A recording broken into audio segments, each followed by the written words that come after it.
Hello, welcome everybody for this panel on skills for a future that works. I'm Sophie Fay, I work for the French news magazine L'Obs, and I'm really happy to moderate this panel. We know today that there is a link, an obvious link between level of skills and level of unemployment, and that high unemployment is concentrated on low-skilled workers. We know that employment is rising for high-skilled jobs, and that as a consequence, job market is very polarized and will continue polarizing. So when you're a government, the issue of skill should definitely be your top priority.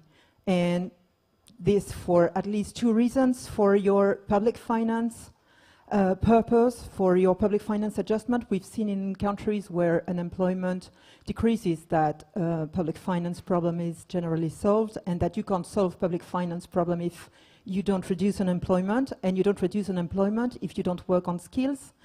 And it's also very important to reduce inequalities, and what we see today is that training today tends to maybe increase inequalities, as low-skilled workers tend to have less access to training than high-skilled workers. So this is a really big challenge for us today. So we're going to discuss this in our panel. How can government, union, businesses design the best skill strategy for a better future? And we have a fantastic panel to do that. First, I would like to welcome Professor Sumitra Dutta. And, well, you know, he has a very long bio. He is a member of the advisory board of 3 business schools, SAD, HEC Montréal, and ESCP Paris, not the worst one. He is a member of the board of 2 big companies which require very different kind of skills. Sodexo, which is a caterer, so they have both high-skilled and low-skilled workers, and Dassault Systèmes, who obviously needs very high-skilled workers and workers who can work on innovation. He is also, I could say, a pillar of the World Economic Forum of Davos, and works on the Global Future Council on Innovation Ecosystem and does this report. And he's also an entrepreneur. He created several companies like Fisheye Analytics. So I must say special skill must be ubiquity. I also welcome Guillermo Elizondo. Guillermo is at the far left. Guillermo is the CEO and founder of Territorium, which is an education tech startup. It's not a startup anymore because it's already have 1 million users. And I will let Guillermo explain a bit later on what Territorium does. It's a personalized online ecosystem for learning, but it will give you a better insight. Thank you, Manuel Hector at the center, to be with us.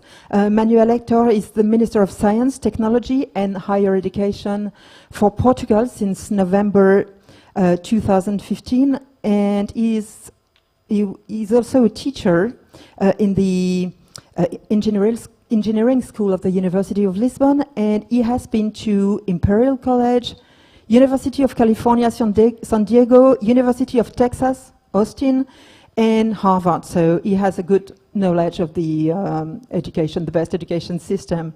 And so, well, his skills today should be to have very large shoulders, because his prime minister, we published an interview of his prime minister, Antonio Costa, in our magazine this week, and Mr. Costa, the prime minister of Portugal, says that he really relies on skills to improve Portugal potential growth. So this is the responsibility is very high. Thank you very much, Sandra Sancier, to be with us tonight. Sandra is a senior partner at McKinsey, and she is one of the lead author of the Women Matter report of McKinsey, and also one of the leader of the Women and Future of Work initiative at McKinsey. Well, you need, your special skill should be dedication and tenacity, because we've been trying to improve opportunities for women for years, but we're still lagging a little bit behind. And Randy Randy Weingarten. Thank you very much to be with us from the States. Randy, you're president of the American Federation of Teachers, and it's 1.7 million members. Well, I would say your special skill is to be very proactive and to launch many initiatives, because IFT has launched an innovation fund to support improvement projects developed by members, by teachers, which is really interesting. Randy has also developed an initiative called Share My Lesson, in which teachers can share free educational resources, and really created by educators for educator. And well, she also did many things like a partnership to distribute free books to children, and a partnership to transform education in one of the poorest countries in the US. So please welcome our fantastic panel. Before starting the discussion, I'd like us to watch a video done by the OECD in its initiative, I'm the Future of Work. And and I'd like to thank OECD for all this emphasis they've put on skills, because if it wasn't for PISA and the PISA and the PIAC initiative and PISA and PIAC studies, maybe we would less focus on this issue, and they really help government and design policies, but they also help media to try to evaluate these policies, because it's very difficult to grasp them. So please, let's watch this video.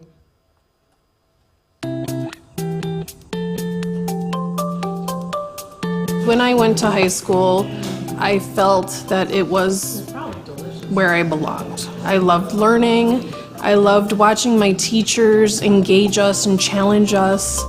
I said, they go to work every day, they have fun, that's what I want to do. I still, to this day, feel like this is where I belong, inside of a high school. I'm Angie Hankus, and I teach at Niles North High School in Skokie, Illinois.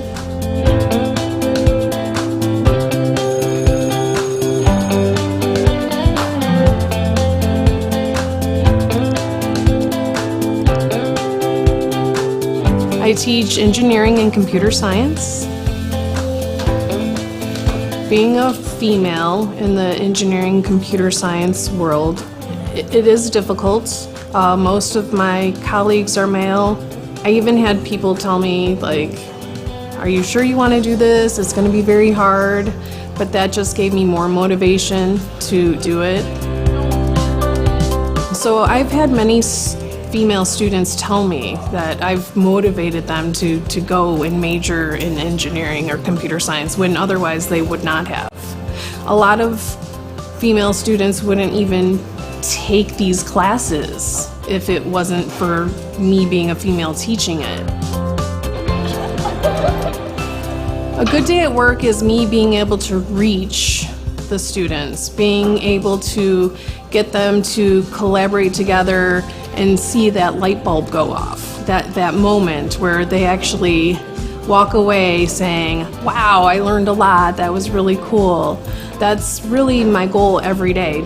It's not only about delivering content to students. It's so much more. We want them to be able to take the knowledge we give them and take it further.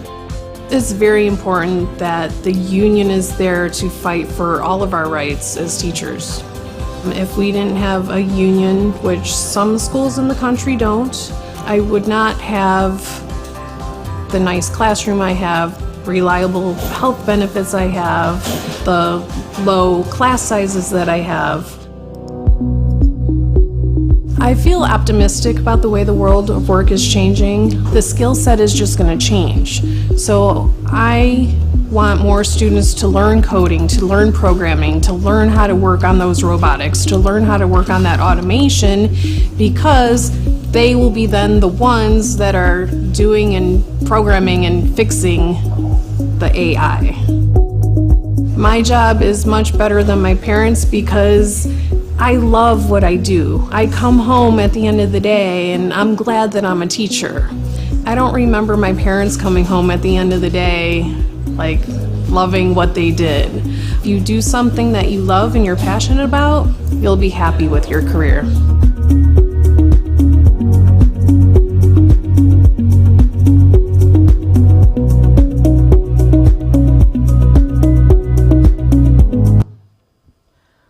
That's quite an homage to the union, Randy. And there are plenty of these videos on YouTube or on the OECD website, and they're all very enthusiastic. Thank you, OECD, for this job. You know, first of all, I'm very curious to know how governments can, prepare their strategy to enhance skills, as it has become so important. And I'd like to know, Minister Manuel Heitor, how in Portugal, how you work on this, how you prepare the higher education system, how you prepare your strategy on science, who do you work with, how do you assess all the needs, and maybe you can give you your vision of that and the way you work on these issues. Sophie, thank you very much, and welcome you all for this informal dialogue. First of all, there are no recipes, and I will use throughout all my interventions. We certainly live in a knowledge-driven society, but more and more in a learning economy, one that we need continuously be adapting. And therefore, once we know for many, many decades that knowledge is increasingly social, and the social activity, you need to involve and to engage more and more partners. Actually, in the last, say, 5 years, there has been an open discussion about the public nature of knowledge in general and of learning.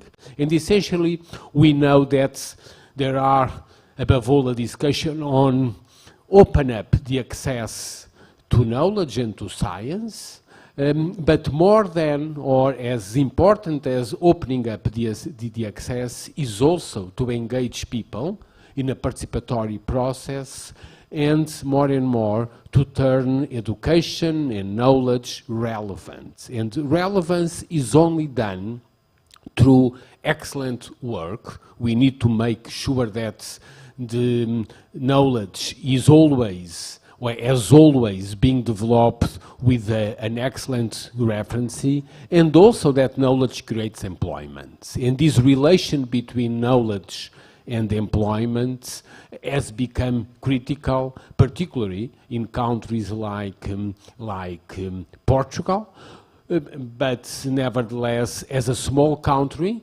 for our internal market, but also to attract people from outside. For example, in the last 3 years, we have doubled the number of foreign students in Portugal. And by opening up to external boundaries, we also built national trusts on our own education systems. We believe in times of increasing globalization, and therefore the commitment between the local impact and the global scene has become more and more important in a way that enlarging those which have access to the education system has become critical, and that can only be done if we diversify the context of learning. Different schools should behave differently from each other, and this can only be done by an autonomous and to providing autonomy to the schools, to the teachers. Certainly, each school level behaves in a completely different and should behave in a completely different issue. I'm particularly working on higher education and what at the OECD terminology we call post-secondary or tertiary education, which certainly rely very much on the autonomy of the institutional context, and therefore the way governments believe and behave are essentially in providing resources and assessing the use of resources. At the same time, the autonomy of the educational topic is particularly critical. I will start like this. Thank you very much. Sumitra Dutta, you are a board member of 2 big companies. Can you explain us how the they think about their skills and how they anticipate the skills they will need tomorrow. Thank you very much. So I've had the privilege of being associated with companies for quite some time as board members, as a consultant, and also as an entrepreneur myself. And I think it's useful to step back and ask what are the big forces driving business. And it doesn't matter which sector you are in today, I think it's fair to say that the two big forces are digitalization and globalization.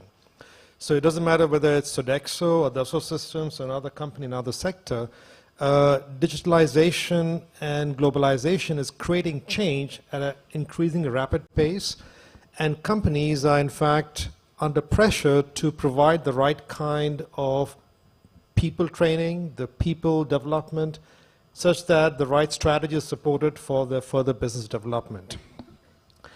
Now, how do you actually make this happen in organizations? I want to go back to the minister's initial statement. There's no one recipe. Each organization has to, in fact, find its own solution.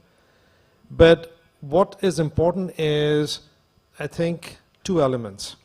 The first one is we have to be able to combine the digital skills with the human skills. The two have to be brought together, otherwise the system does not operate. So even if you take, let's say, a catering business, one might think that the frontline Sodexo worker or another catering company who is serving a customer needs to have the right human skills, the right people skills. Those are very important, obviously. But in today's day and world, where products are getting digitized, the food being prepared and the food being served is as important as the information about what food is being served, what are the calories, what kind of peculiar personal characteristics the consumer has, what are the allergies, what are the health requirements. If you're able to combine the two effectively, that's what makes a good, effective worker in today's environment. The second comment I want to make is around innovation. Because you need creativity, you need people who are able to create for the future. Because often a lot of the developments you can't predict. Sitting out today, it is very hard for most businesses to predict what business will look like 5, 10 years from now. So you need people who are creative. And the challenge really is, how do you unleash the creativity? I use the word unleash very carefully, because I do strongly believe that everyone is born creative. But something happens in the school years and the college years that somehow diminishes some of that ability. As a small test, look at a 5-year-old child. Doesn't matter which society, which culture, in Africa, Latin America, France, in India, China.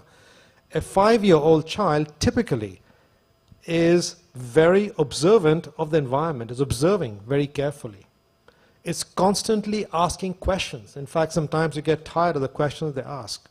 It's constantly experimenting, sometimes breaking things as a part of the experimentation, but is persevering, does not give up, keeps on, in fact, trying to do things, push the boundaries. And when the small child has problems, the small child goes to a support network, siblings, parent, uncle, aunt, for advice, support.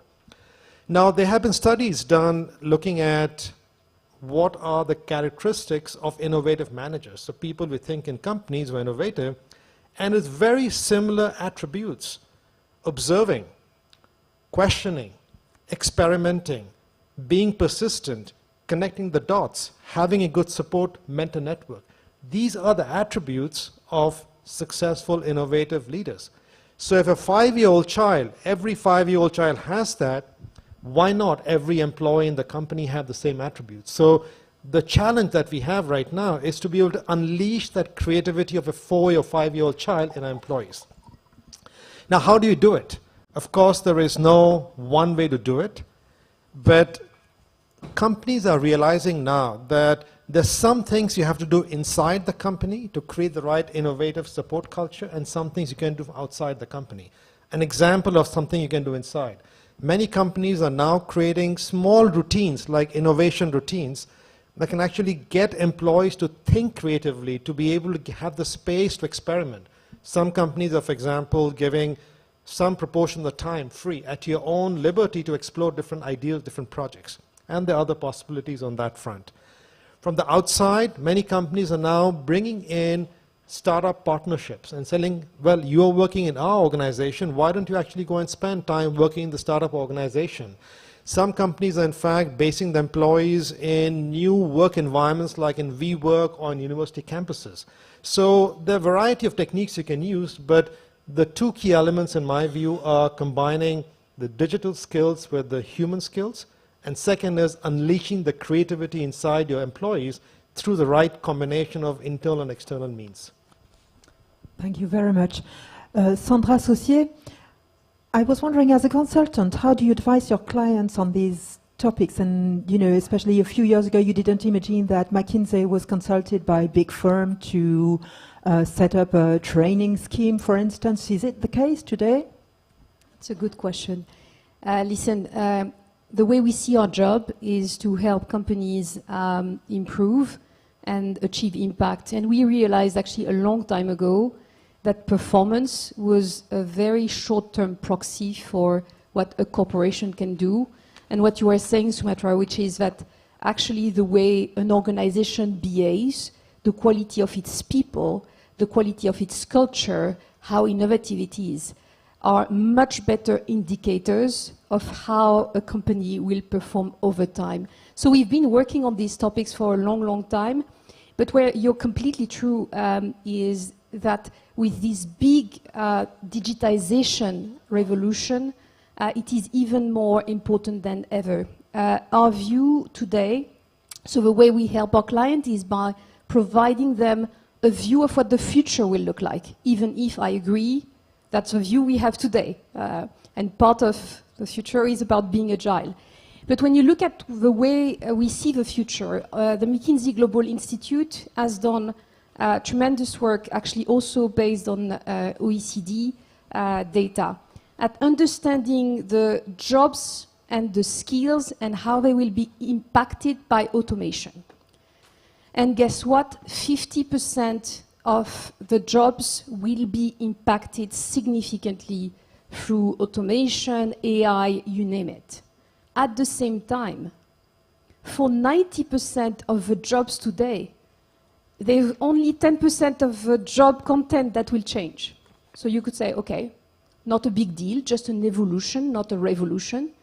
Yes, but for 30 to 40% of these jobs, they will change by more than 30% of their content. So when you're a person, I don't know for you, but when I have to move from one version of the iPhone to another, I'm lost for a week at least. So imagine having my full day, I mean, half of my day or third of my day change. That's a big evolution. And that is what we need to help the employees prepare for. And that's where corporations have actually a very big role to play. So it is not, in our view, mechanistic. To your point, when we look at the skills behind the jobs, everybody's talking about the new skills, the advanced technology skills. It is true that they will grow dramatically, 55% in the next 10 years. At the same time, they will still represent less than 10% of the jobs. The most important skills of the future in volume will be the social and emotional skills. That's where, Sumitra, what you were saying about digital and emotional together is absolutely, and human together is absolutely critical. And the other part that will grow is the higher cognitive skills. So these are, for me, very inspiring trends. But to your question, Sophie, how do we then help companies prepare for that? Well, they all have very different needs. So we help them understand in very granular way what will be the jobs of the future for them, 5 years, 10 years, 15 years from now. These are long cycles. Then we help them understand the skills behind the job. And then we move to how can you retrain over a significant period of time people to new skills. And so we are now designing training curriculum for 20,000 people or more on very different kinds of skills. So that's how we support this change. But a very inspiring one. Thank you very much.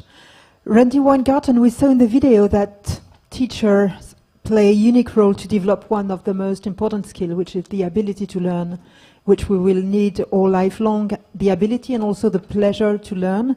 And I want to ask you two questions. You know, one, as a teacher, how can a government better help teachers to do this? And the other one, as a union, how can you help government maybe design or correct the strategies for enhancing skills? And also, Minister Heitor from Portugal said he had given more autonomy to schools and to university. That was part of the Costa program.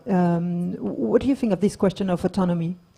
So we believe in, let me just say, we believe in autonomy, but you need to have two foundational pieces. And you will hear me agreeing with Dr. Dua a lot in terms of the way in which he talked about the problems and the solutions. Notice with everything that everybody has said, school teachers, pre-secondary, meaning from pre-K to 12th grade, and then post-secondary, are training or attempting to train for every single one of these skills that people have talked about.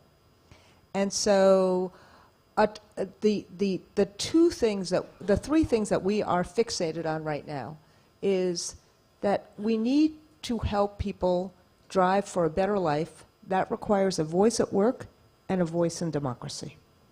And I sit at the vortex of both the union movement and the education movement. And so let me see if I can answer those quickly. Autonomy is important, but you need the investment and you need the freedom to teach. And so if it's autonomy just for a school, but it's still a top-down situation where there's too much of fixation on data and not enough of or testing or teacher proofing, and where teachers, because Dr. Duda is very right, in K-12 all throughout the world right now, people seem to leave innovation, creativity, ingenuity at the schoolhouse door. And something happens in schools in terms of the way they are organized. And I just actually gave a speech on this at the National Press Club in Washington, D.C. 3 weeks ago, called The Freedom to Teach, and how we bust out of that. Because we need to seize the future. We understand digitization and globalization are here to stay, and the advancements are profound. But it does not extinguish the need. Frankly, it increases the need for human judgment, for context, for nuance, for social emotional learning, for that application. And then the issue becomes in schools around the world that we can't just have one model that somebody then says, oh, let us replicate, because there is no one size fits all. What we can do is we do have strategies that we can use, to borrow a gym expression. You develop the muscle of using those strategies. So if we focus on things like well-being first, the well-being of a child, so that a child feels safe and welcomed in a school. You heard the wonderful teacher Angie say this. So you focus on well-being. You focus then on powerful instruction, like project-based instruction, where kids then see that there is something at the end of that line, the end of that rainbow. You look at robotics or debate that I taught. I taught in Brooklyn, and I taught debate to basically my kids from the Caribbean. And they beat schools that were far more wealthy than our school. But they got into it and they got engaged, and they practiced their tenacity and their resilience and the relationships, and they learned how to connect the dots. There was an article that was written a couple of weeks ago, or a couple of months ago, by Jal Mehta in the New York Times op-ed section, which said, why is it that we give teachers so much more autonomy after 3 p.m. to do extracurricular activities, but not before 3. And kids, they had done a 6-year study of high schools in America, and kids were saying, students, young adults were saying, they loved their extracurricular activities when they had them, when we had money for them. And why was that? Because teachers were meeting and sparking their needs, like the robotics competition, debate competitions. So the issue is, we know and understand that we must deal with and should deal with and embrace digitization and automation and AI. But teachers need to have that freedom to teach. Yes, it presumes that teachers know what they're doing, and we have to have a decent evaluation system, but they need to have that freedom to teach. They need to have the benefit of the doubt that every one of us on this stage gets in our employment situation. In terms of unions, and I can go on and on about, we have lots of examples about how to do this, but the real issue is, how do you sustain and scale those examples? And how do they become the norm, not the exception?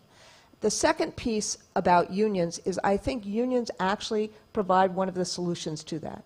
Because what unions do is they actually give regular working people power. They give people power to actually bargain for their benefits, bargain for working conditions, bargain for decency, bargain for fairness. And in a world that we have right now that is increasingly inequitable, and where we have an exacerbation of wealth versus poverty, we need to actually give working people the power to actually try to navigate good conditions for themselves, and that's what unions do. Thank you very much, Randy. Listening to Randy makes me think that you have to work to, while we are talking, because you have this, you can answer this little BCAST poll. You have 2 questions to answer with multiple choice answers. One question is, how can we best encourage workers to continue developing their skills throughout their lives? And this question of the union and getting unionized is not one of the choice, but it's quite important. And the second question is, how can government do better to encourage more purposeful teaching practice in the classroom? So, please. And you can also use BCAS to ask questions, I think, for our Q&A session.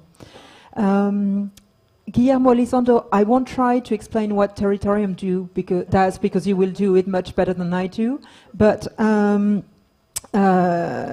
you tell us how you can help in defining the skills people need and people want, and where they can find the possibility to enhance them? Yeah. So Territorium is a personalized learning ecosystem. When I say a personalized learning ecosystem, it's a software that reads all the learning experiences that a student has, and then we create a complete profile of the competencies and abilities that they are developing towards all these learning experiences. And then we connect to the job market. We connect with LinkedIn, we connect with Indeed, with several job posting sites, and understand what are the competencies and abilities that the job market is looking for.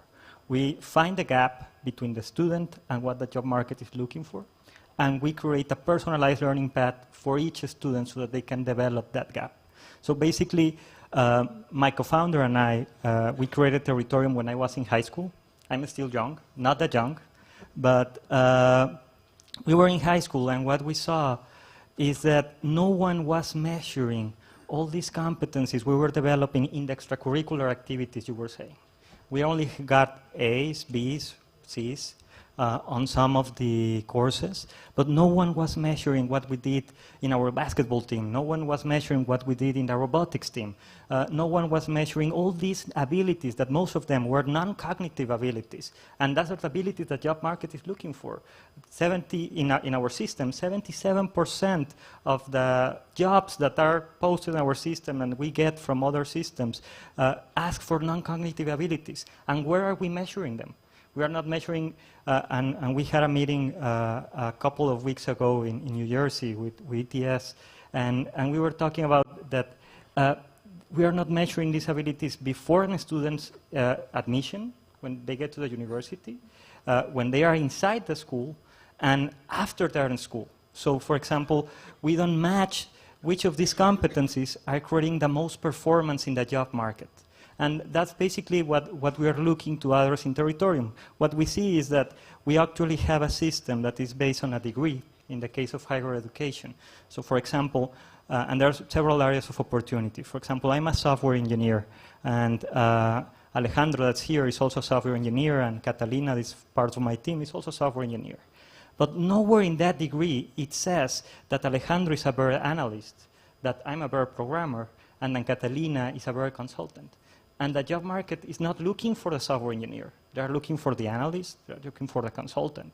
So basically what we see is that education is not a series of courses that you take, because not necessarily because you take a course, you have the competency. It's like a movie in which you live several learning experiences, no matter which type of experience, curricular, extracurricular, and internship.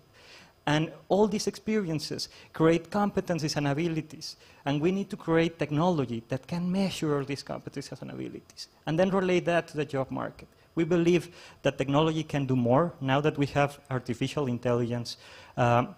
Most of EdTech technology is focusing on how to grow maybe MOOCs.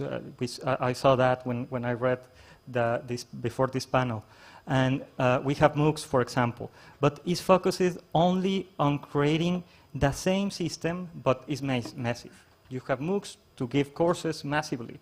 However, we have been focusing on efficiency in the past years, and that was the model. How can we create students that are the same? However, now we don't need students that are the same. We need students with different competencies, with different abilities. And we believe, and we strongly believe, that AI, artificial intelligence, can help us with this, to understand each student, to personalize. The big problem is that we are not personalizing, that we are not seeing what is the purpose of that student. And we strongly believe that if we help students find their purpose, workers find their purpose and work on their purpose, and understand what's the path to work on that purpose, we will have happy people.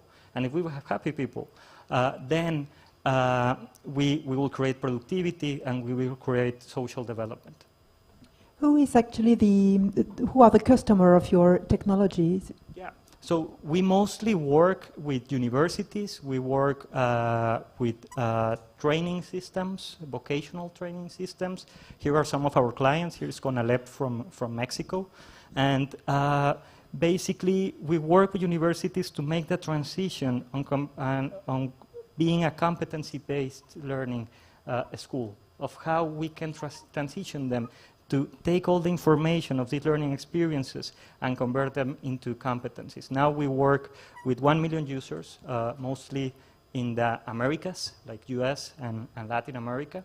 And what we have found is that we can increase the employability rates, we can increase salary rates if we understand each of the students and we create the right learning path for them.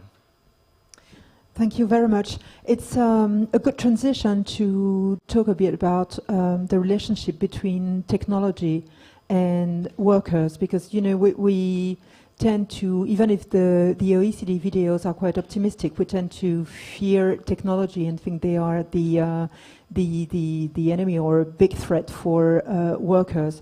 But Sumitra, I think you disagree. When we prepared the discussion, you said you strongly disagree with that, and that technology might be the ally of the worker in its reskilling scheme. So, no, actually, I do agree with you that the general tone of the debate around technology and jobs, technology and human society today is negative and content.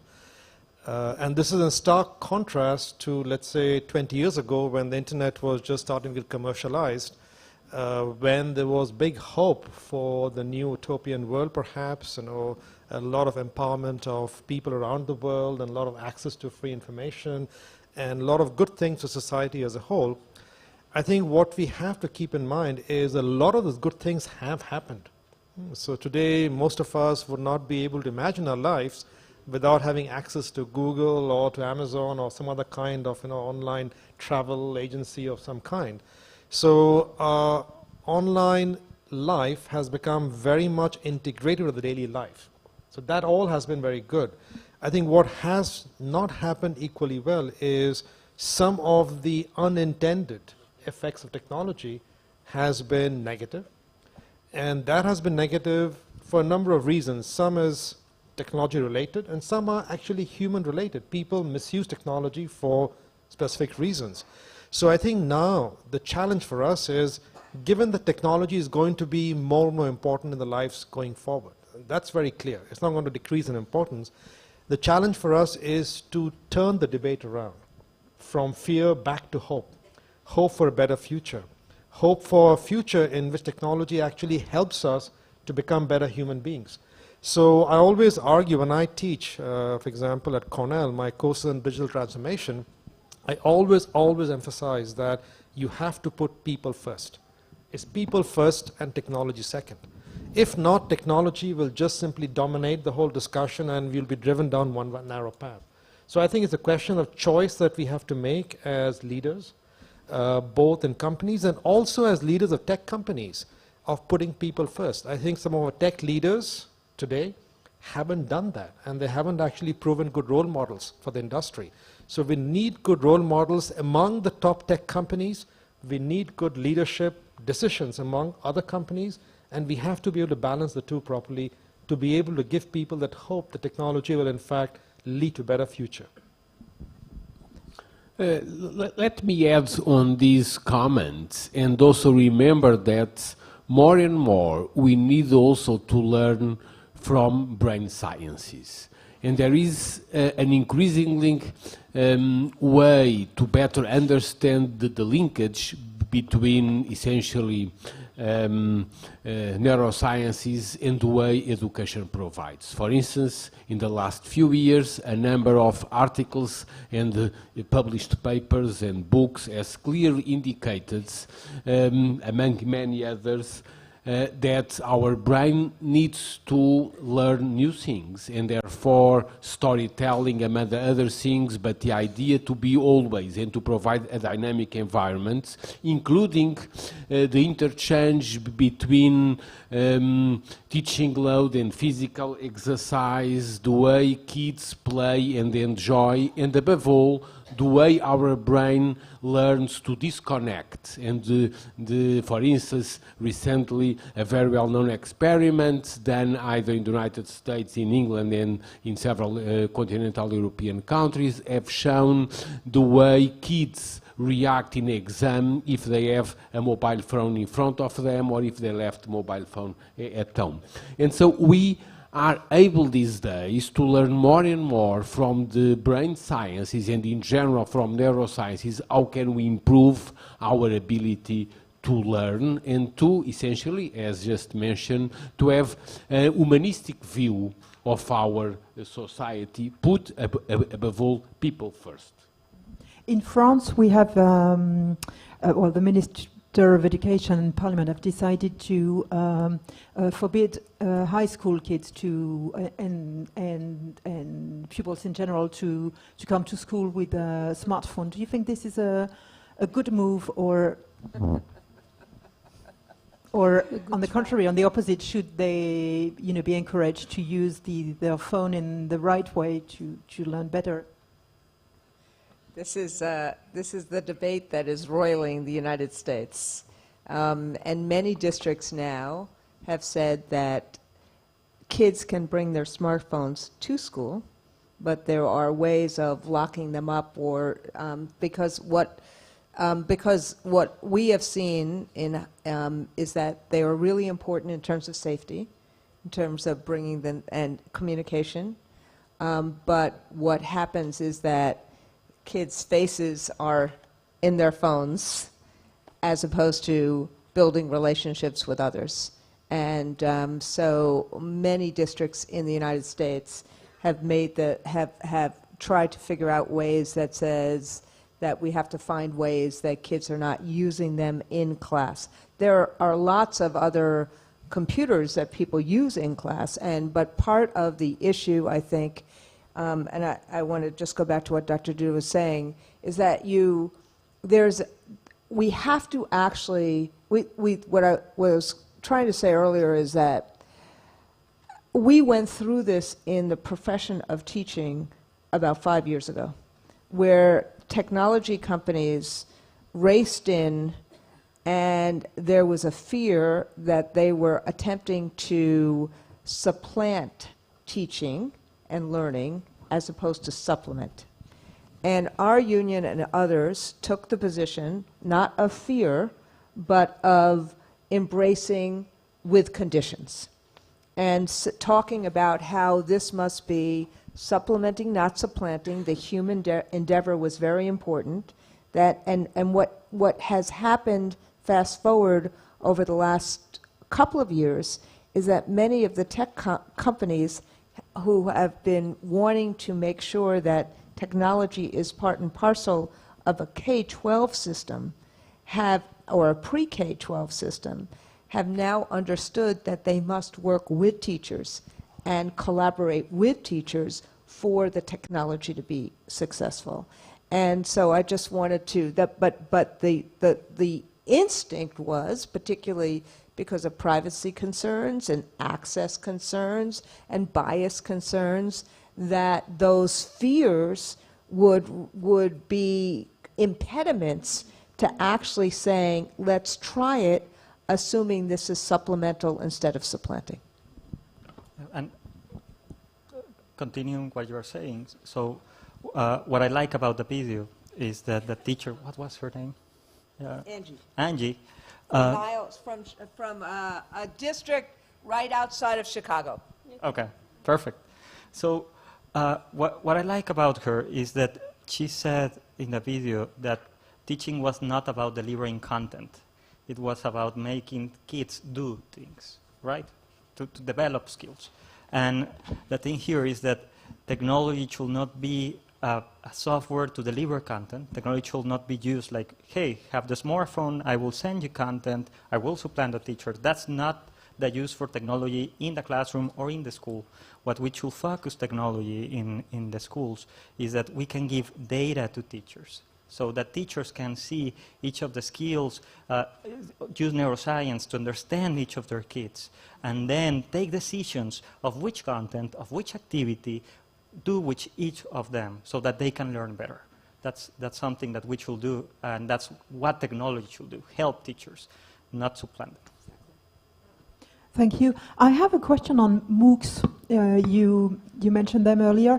I was wondering if we could, if we know if they work or not, because I know many people who started MOOCs but never finished them, because learning is also a question of group dynamic and interaction. And when you are behind your computer, you just start your MOOC and then you give up. What are your experience of it? Does they work or not? Sure, they work, and I believe that has become worthwhile. But it is also clear, more and more, they do not replace, and they will not replace the school or the university as a place to go and to be and to interact with each other.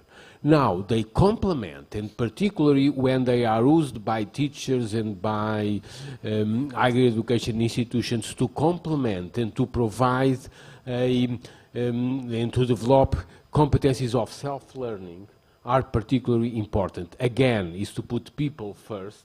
Will never replace the living space of an education institution, which more and more will become an incredibly important process where people interact with each other and essentially are curiosity labs. The way we deliver information is changing, but the physical place is increasingly important beyond the way MOOCs have been used, which are more and more platforms for self-learning and to help stimulate self-learning abilities. So I agree completely with what the minister said, and just to add to that, if you think about the sustainable development goals around education or around health, technology is absolutely vital to achieving those goals. I mean, there are enormous populations of students in many emerging markets who don't have access to quality education, So MOOCs certainly provides one possible way to provide that access.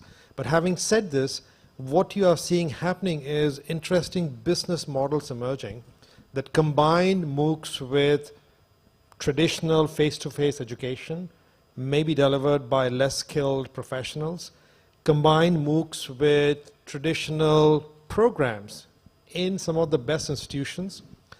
And I think our challenge is to come up with this right blended model that combines the power of technology with the potential of what is possible in combining the digital and the real world. But let me add also one point. Actually, we have learned this over the last few years very much in Portugal. More than the question of being digital or no, being a MOOC or no, is the time duration of training. And we clearly see throughout education systems worldwide, also from the employer's point of view, a clear trend of short training courses, either in a pre-advanced education, in initial education, or in a post-grad, and in both directions for reskilling or for upskilling. And that is also very clear, for instance, in the last World Economic Forum report of the Future of Jobs 2019, the clear trends on complementing traditional education and traditional degree programs with short training. And the MOOCs there play a very important role to shaken traditional environmental educational institutions to provide more and more short training in articulation with traditional training. That's very interesting. Are we going to move to, are we going to add something new to this masters and PhD, or all these long degree? Well, there are already. There are in the career tech ed space. We don't call it vocational ed anymore. You have lots of different kinds of certifications, which are kind of micro. It's a micro degree, for lack of a better word. I don't think that really works.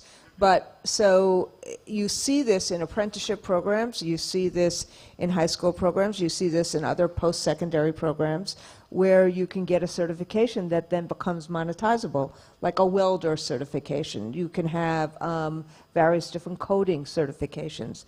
But what we've seen, I just want to push back a little bit in that we see a lot of online learning as part and parcel of other kinds of learning. But a lot of the work in post-secondary now is a clinical practice or a career tech ed project-based practice, which requires a physical place to practice and design and to build. And that becomes very important, that is part and parcel of post-secondary. And the last thing I want to say about this, though, is this, and I don't know is that there has been a shift, unfortunately, in America, that the cost of this post-secondary education is now assumed more and more by individuals and less and less by governments. So 41 states now spend less on public higher education than they did 10 years ago. And there is now $1.5 trillion of student debt in America, post-secondary student debt, owed by 44 million people. So the post-secondary conversation is really important, but the issue of economics rears its inequity head as well. Guillermo, you wanted to add something? Yeah, so basically continue the conversation is, if you use online learning, basically it's a way of transferring knowledge, but what we want is people to apply knowledge. And what we see is that universities and schools will transform into a place in which students can experiment. It's a controlled space to experiment several learning experiences. The online education will help for those experiences. But the most important thing here is how they apply it and how we create technology to understand how they are applying it and to create these certifications, but that show the evidence that the student can do it. Not necessarily because I take a MOOC or because I take a course online, I already have the competency. I need to show evidence of that, and that's something that we should address. Randy, do you think this issue of the who pays the burden of higher education will be one of for the coming presidential election in the States? And do you think it could change? Because you know the American model has influenced a lot European models, especially in the UK, where now if you want to be a nurse, you have to go through the you have to go to university and pay university fees, which you can never reimburse with the wage of a nurse. So it creates a conundrum. So it would be great if the US changed before it does more damage into Europe. Well, we agree. But I do think this, you'll see this, you know, just like so many other countries, America is a very polarized place right now. And I'll just give an example. The Democratic candidates are taking all of this on, from Elizabeth Warren talking about how to forgive or extinguish current student debt to Bernie Sanders talking about free college. And there's a whole bunch of proposals in between. The Republican minority leader of the Education Committee in the Congress calls all of this socialism. So there is, but I will say one thing, which is that when high school was important as a condition for employment, in America, as well as so many other countries, we made high school a public good. And in some ways, I think we need to make post-secondary a public good as well throughout the world. Let me comment on this, because it is very much an issue of the social contract, which certainly depend very much from different parts of the world. Even in Europe, the diversity is very, very large. But one key measure is the penetration of higher education. In Europe at large, we have only still 4 out of 10 kids of 20 years old participating in higher education. Say 42% is the average European. In the United States, we have about 50%.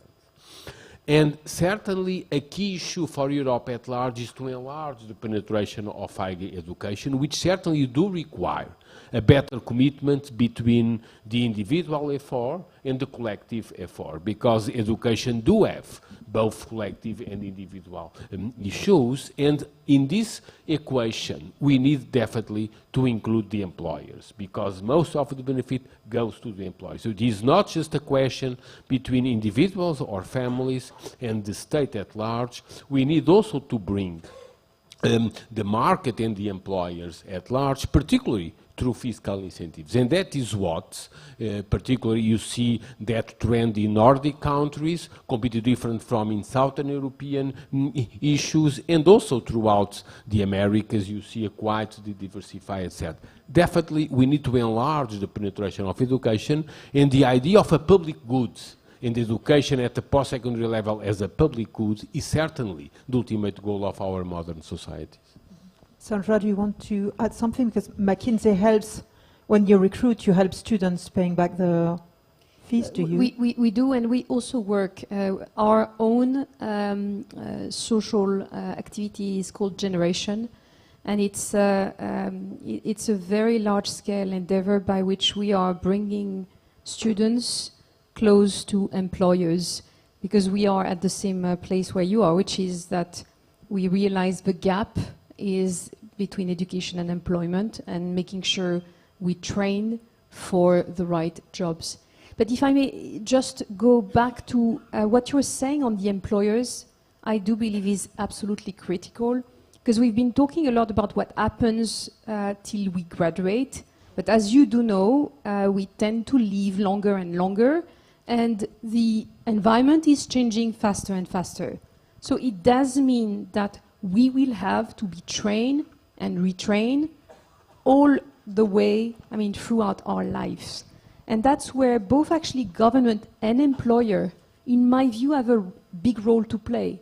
You can choose your model, you can choose to empower the people. There's an American company, for example, that has chosen to communicate to its employees what will be the skills of the future. And I love that example, because They communicate, how they see the future. Then they also put some training online. They had to stop their employees because they were going through this training non-stop during the weekends. So, it's about how do we think about empowering the people, but getting the companies to participate, because as you're saying, they will be working for their own good as well. Let me just add a very brief, I don't want to monopolize, but we must clearly understand that education has a cost. And so to consider education as a public good is not to decrease that cost. The issue is how to share the costs and how to share risks. A recent experiment over the last 3 years in Portugal, in order to employ, to increase this engagement of particularly the business sector, but also public administration, is the building up of what we call collaborative labs throughout the country, from agriculture to fisheries, to space, to digital transformation, involving several public and private actors, research employers, to build own labs where they can share education, research and innovation, to share risks. In fact, Germany and Norway do this kind of tripartite commissions of employers, workers through their unions, and government, to try to navigate through all of this, and where there is a sense that how do you share both the burdens and the costs, particularly for small employers that will never have the money to actually do the training. And so if there was a way of connecting those dots in an upskilling way, in a post-secondary way, but where you had employers and unions and government at the table, as they do in Norway and in Germany, I think we would actually be better at solving a lot of these questions. Certainly the alignment. I just wanted to make one comment, and I have to be careful in what I say out here. I spent 20 years as a professor in INSEAD in Europe and 10 years in the US in Berkeley and at Cornell, so I have sort of both comparisons. And if you look at the ranking of the top 20 universities in the world, the majority of the top 20 are American universities, typically the exception of Oxford, Cambridge in the middle. If you ask the question, how do the two continents compare? And this is my individual point of view, is that America is a very polarized society in many ways, and it's so true in education too. The peaks in the US are higher than the peaks in Europe. The average in Europe is higher than the average in the US. It's a very simple description. Now, the reason I mention this is because if you're in the peak, let's say you're one of the top institutions, Stanford, MIT, Cornell, Harvard, and so on, the tuition that students pay is actually not the tuition you see on the published rate. These universities are very rich, and they're able to offer tremendous amounts of financial aid. Today, these top universities typically give about 50% or more back as financial aid to the students. So actually, on average, students pay less than 50%, or in many cases, they get a free ride completely, full scholarship. Second, one reason why these universities are so good is because they have the freedom to compete for talent. Talent of students, talent of professors. I have seen universities, most universities in Europe, most have strong government controls in terms of what they can pay faculty. And I can tell you, in a top school in the US, you have no controls whatsoever. And essentially, top talent, whether it's in physics, biology, business, law, medicine, they are very expensive. It's very much like a game in football stars and other kinds of social stars, in which for the peak, you have to pay premium prices.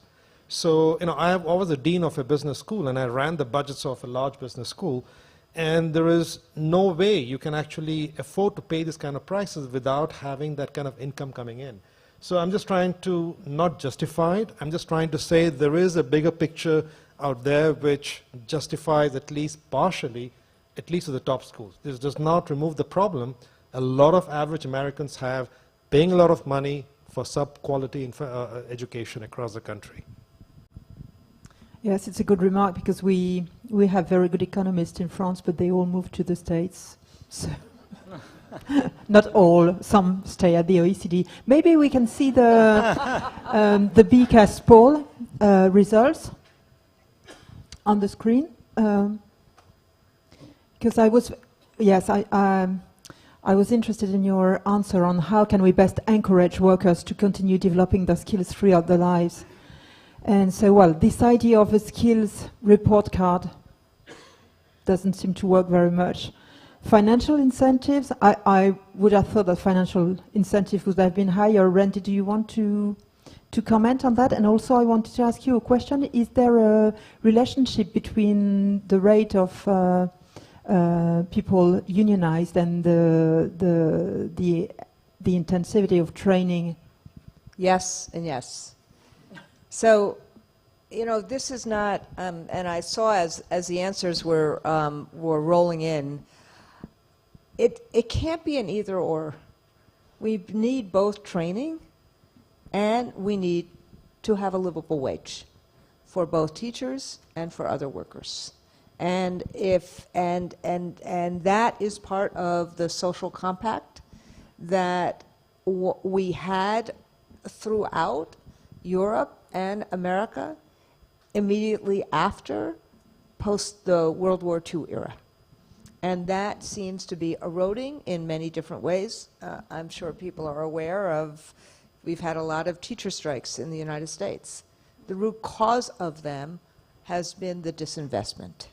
And there's been, but if people are selling their blood plasma to make ends meet, or doing a second and third job to make ends meet, then that means we are deserving the children of any country who really need their teachers to not be the highest paid workers, but to have a decent middle class. So when you see both of these things, on both the work setting and in the teacher setting, it is both. And we believe, as do the construction trades, that professional development is a very important part of what we do as a union, and that upskilling is very important as what we do as a union, that we don't outsource it to others. We actually try to be part and parcel of that delivery system. But Sophie, let me comment on this question because I believe the question is, I would say, a wrong question. It is not fair to ask how to encourage workers. The question, in my view, will be how to encourage leaders and employers to promote long life learning among themselves. Because certainly, for instance, what we see, the transformation in Portugal, which has become a very entrepreneurial culture, which is a new generation of business leaders, of small tech companies, which are completely changing the panorama and the relationship between the business leaders and the employers and the workers themselves. Moving from, say, old-fashioned, low-skilled companies to a completely different type of companies which essentially live out of addressing sophisticated markets which are global, will provide the incentives to the leaders to essentially work with their workers and provide working. So we should worry in governments and worldwide how to encourage leaders to really promote lifelong learning. Can I add something on that? Yes, we do, but we also need to work a lot on transparency. Last year, I worked on a report on the future of work with a gender lens, because that's the topic I'm absolutely passionate about. And I realized, looking at what the future will be for women, that if you don't understand that the places where jobs will happen in France are the health sector, that the places where there will be the highest number of job creation in Germany is manufacturing. Even if you have the skills to fit those jobs, but you don't know, and you stick to the industry where you started, you're stuck. So I do believe, and I don't know if it's governments or the employers together, but I realized at that moment that creating transparency to empower, it doesn't mean that it's or, I think we need to do both, is a critical element. Again, because I think we've grown into societies where things were stable. So you were growing in an industry, you were growing in a job function within an industry. And the rhythm of change makes it difficult for a big brother to have the best ideas for you. You need to be aware and able to craft your path as well, in my view. So transparency, what kind of transparency on the offer of training or on the... Transparency on where the jobs will be created, what kind of skills. I mean, I think what you were saying was fabulous. What kind of skills are needed for the different jobs?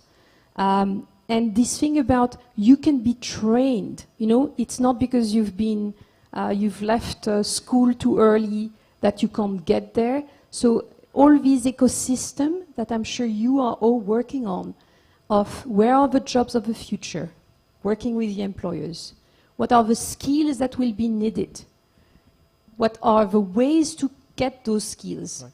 And then offering actual training options to individuals.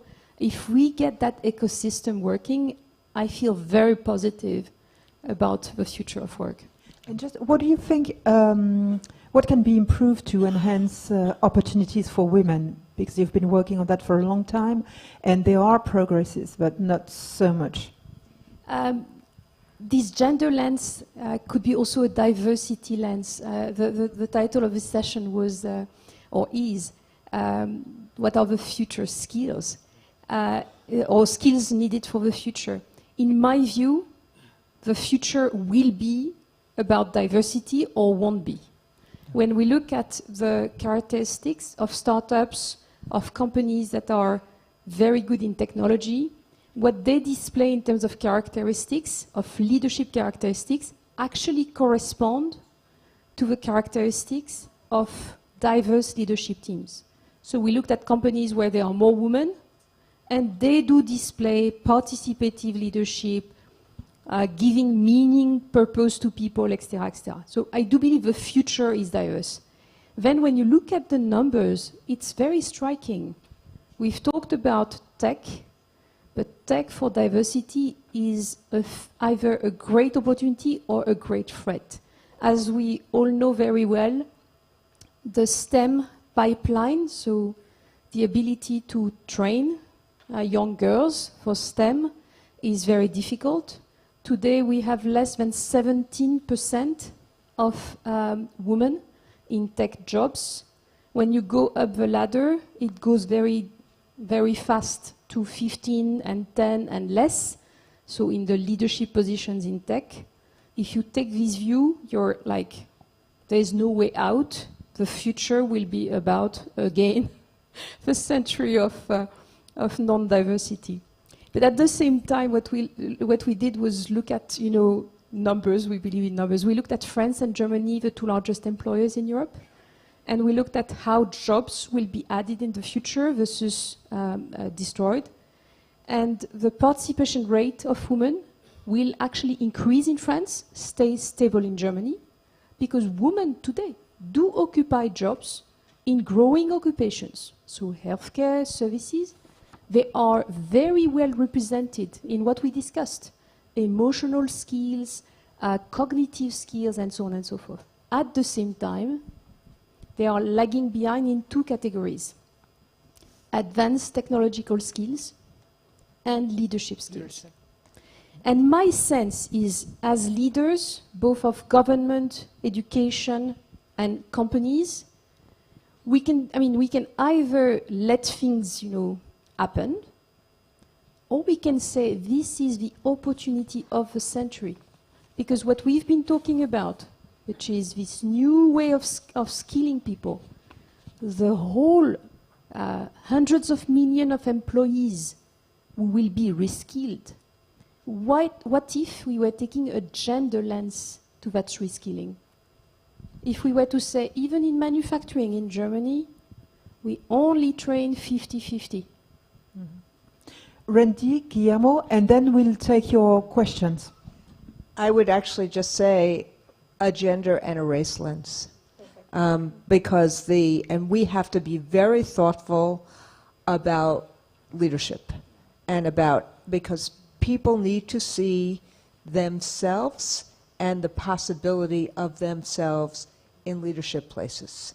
And so we've been spending a lot of time on those kind of questions. So last thing I would say is it's both transparency and support. And Sophie, you raised that we have an innovation fund. One of the things we've done is in Peoria, Illinois, we actually are the key partner to this kind of tripartite commission of employers, government agencies, the mayor of Peoria, who is a Republican. It works with me, a Democrat, very closely, which is very important. We have created pipelines for internships into the jobs of today and tomorrow in Peoria, and we have actually gotten several hundred kids into these kind of pipelines. But it is both the kind of transparency of what is available, and people see it in high school and post-secondary, but also making sure the support is there to, as you were saying, to kind of apply the knowledge and make sure the mentoring and the clinical practice is there.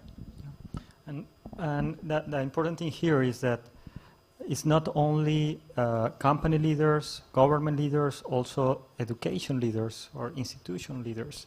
They need to create, and we need to work in creating a common language around skills, so that we can say we need these skills, and it's the same around the world, not only in one country, because, for example, we have something in Mexico, we have something in the US, but it should be internationally. The same skills, and what we refer to skills should mean the same. So it will be easier for workers, and that's how we could incentivize them, if they can know exactly what they need to do to get those skills. And also one important, the other thing I want to say is that if governments, I will say, always do like a study around skills or a research around skills or what the job market is looking for. And I will say here around technology, we have a lot of that information already posted in a lot of places. The important thing is using that big data, convert it to skills. If we have a common language, it will be easier for us, the technology guys, to do it. And create really what everyone is looking for in real time. And if we have it in real time, we will create not training systems, but we will create learning systems. And when I say learning system, it's a system that will learn about people and will learn about the job market and create these learning paths that will help everyone get the better jobs. Thank you very much. Do you have questions in the room? So there is one that you asked online, is why isn't there a student on this panel while they are directly concerned? Well, we'll ask you to the OECD for next year. I graduated 2 years ago. So. Thank you. Hello, my question is addressed to the expert in education, professor, minister, and then the other to the associate organization. Lately, we start reading about big companies, particularly in the US, that they no longer require their employees to be educated or higher educated. Now, where does this take us in terms of, like, students? And then for the corporation, would you hire people that they don't have a proper education? Would you favor, let's say, vocational training or just skills over education, of proper education? This is a very critical sentence that we need to be very careful, because any type of figure at the world level in any region shows that certainly employment level and salary levels depend much more and correlate with the education level and not with no education level. So I should correct that. And essentially, even during the years of the financial crisis, we clearly understood that long-term unemployment was essentially and was kept for those with no skills. Those with skills have always been able to move out of unemployment, and we know today with data, again from many, many regions worldwide and certainly from Europe, that the levels of salary increase much, much faster only with the level of skills. And for those unskilled, they will never upgrade. So particularly one of the key issues in the political debate is to build trust on the education and on learning systems. Both, what I often say is that virtually everyone, you will always find exceptions, needs to have some post-secondary experience. Post-secondary experience, whether it be rooted in career tech education or whether it be rooted in a traditional higher education, whether it be a community college, whether it be apprenticeship program. It is absolutely essential to help transition a young adult into the world of work and the world of life. We have a question on Anthony's through BCAST. How can SMEs who are responsible for more than 70% of productivity retrain their older employees and hire younger ones when the funding criteria, funding and investment is focused on criteria that are not compatible with this training spending or this business model? Do you think it could change, Sumitra or Sandra, this funding model and the way investors will one day look at the capacity of training for SMEs, or will bank take this into account? I think SMEs, I'm not fully sure I agree with the question. I think SMEs also have a lot of opportunities for education. The challenge is that they often don't have the time because they're very busy themselves building the businesses, and or they start with lower levels of education per se. They don't necessarily have the ability to upskill easily. So clearly having government programs of various kinds will help, and many governments do it. Also using these online programs for those who are self-motivated can help. So I think the technology is helping making the situation easier, not difficult for them, except that the pace of change and knowledge is increasing. That makes it difficult on one side. Another question in the room? Maybe yes, and then here. Yeah, I think we can build the trust among education that the minister is asking for by developing the common language that Guillermo is asking for and the evidence that his company is providing. The Open University of France, UK and others have developed a common micro-credential framework. Just a few features, how to spot a trustworthy micro-credential. And this can be extended also to face-to-face learning. And if we have that kind of common features, you can have a much wider demand and supply meeting each other for short courses, for training and retraining, because we talk too much about initial and not enough about the lifelong. Thank you. Maybe I want to add something. Yes. The thing here is, if you see in several businesses we have seen, and it's a really good book, A Platform Revolution. You see Uber, you see Airbnb, you see several businesses that business models that are changed by a platform.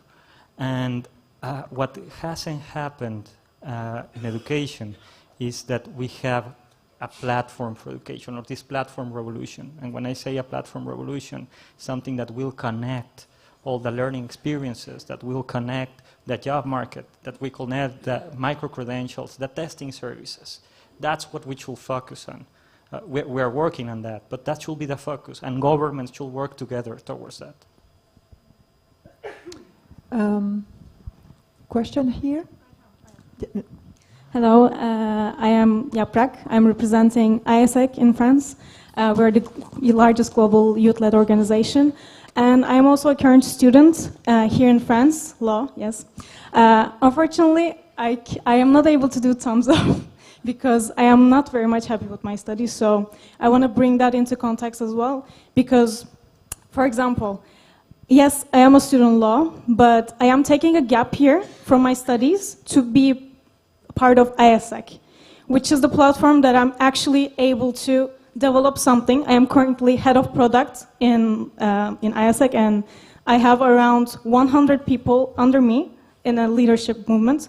However, I am still in anxiety, like many of my peers, because I know that when I'm finishing my experience, if I don't have a diploma, if I don't have something that will be acceptable by employers, I will not be a good employee in that sense, or my rates of being employable will be really low because of the, like you say, for example, average university that I'm graduated in, but in next to it, I have skills, but I don't have the platform to show them to the employers. So, and we are talking about the future of work, cool, that will happen, as you're saying, in the next 10 years, but all the things that we are speaking, like, I don't know, from my perspective, what I'm hearing is long-term changes of policy and everything. So what do you think that should have been done, like, in this very moment to tackle these issues? Because if you're saying that the job market will change exponentially, like in the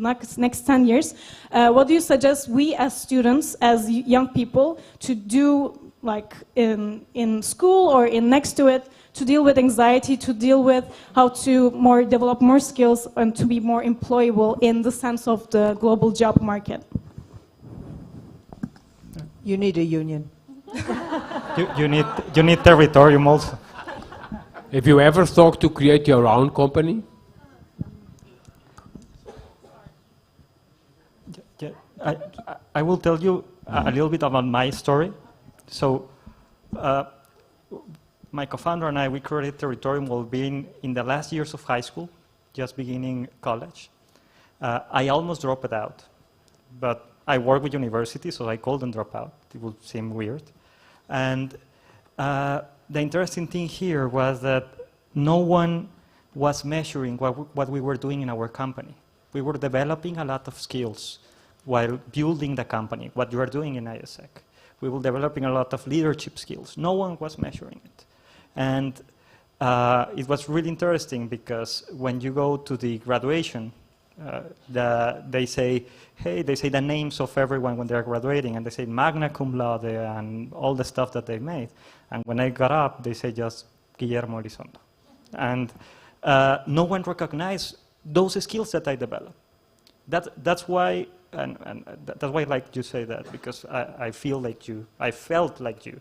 And that's why we created this software in the case of Territorium. We wanted to create something that will measure all the learning experiences, no matter where you have it. Because I assure you that you're developing more skills in ISEC than maybe in a leadership course. And we need to get that data. That's the important part. And you're going to give her your card, right? Yeah, of course. Well, thank you very much. We have to end this panel, unfortunately, but we have a few policy recommendations for the OECD. Sandra mentioned transparency on the future of the job market to help us choose our lifelong training. No recipe, no one size fits all. It's one of the general conclusion that we can share. Autonomy for universities and schools, and to have a better way to teach. Cooperation, tripartite cooperation between governments, union and businesses, and never forget the human side with the digital side. So thank you very much to you for these recommendations. Thank you to you for your attention.